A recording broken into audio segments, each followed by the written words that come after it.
YSR Congress party కోసం కార్యకర్తలాగా తిరిగిన ప్రతి ఒక్కరిని టార్గెట్ చేస్తూ వాళ్ళ మీద దాడులు చేయడం అనేది ప్రతి ఒక్కళ్ళు టీవీలు సోషల్ మీడియా మాధ్యమాల్లో అందరూ చూస్తాం చూస్తున్నాం.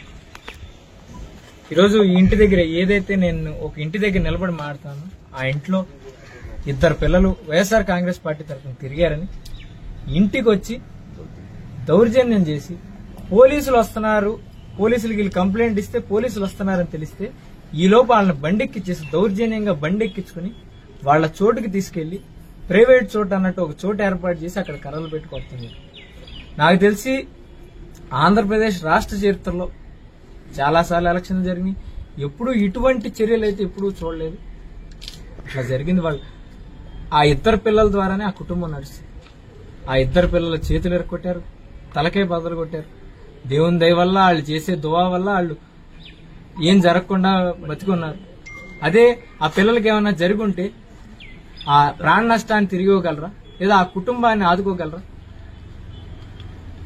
ఈరోజు జగన్ గారికి పలు చోట్ల, ఈ ఒక్క చోటే కాదు పలు చోట్ల, సుల్తానగర్లో ఒక ఆ గడ్డి దాచుకుంటే, ఆ గేదెల కోసం పెట్టిన గడ్డి దాచుకుంటే ఆ గడ్డిని తగలబెడతాం జరిగింది. అలాగే గొడుగుపేటలో అసలు ఆడవాళ్ల పట్ల నీచంగా ప్యాంటు జిప్పు తీసి నీచం చర్యలు చేయడం జరిగింది. ఇంటి మీదకి వెళ్లి దాడులు చేయడం జరిగింది.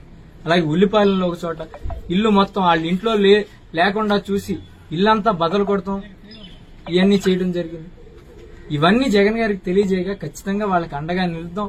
కార్యకర్తలకు ఇటువంటి కష్టంలోనే అండగా నిలవాలని ఆయన తనదైన శైలిలో పార్టీ నుంచి సహాయం పంపించడం జరిగింది. ఈరోజు చాలా ఆనందంగా ఉంది ఇటువంటి నాయకుడు కింద పనిచేస్తున్నాను. ఎందుకంటే అధికారంలో ఉన్నప్పుడు ఈ చేసుకోండి అవి చేసుకోండి అని చాలా మంది చెప్తారు, కానీ అధికారం లేనప్పుడు కూడా కార్యకర్తకి ఇబ్బంది జరిగితే ఆ కార్యకర్తకు అండగా నిలబడటం అనేది ఒక నాయకుల్లో ఉండవలసిన లక్షణం. అటువంటిది మా నాయకుల్లో ఉన్నందుకు చాలా ఆనందపడుతున్నాం, గర్వపడుతున్నాం. ఖచ్చితంగా ప్రతి కార్యకర్తకి ఈ మీడియా ద్వారా తెలియజేసేది ఏమంటే, ఎక్కడ ఏది జరిగినా ఖచ్చితంగా తెలియజేయండి. న్యాయ పోరాటం చేద్దాం, మనదైన శైలిలో పోరాటం చేద్దాం. న్యాయం జరిగేంత వరకు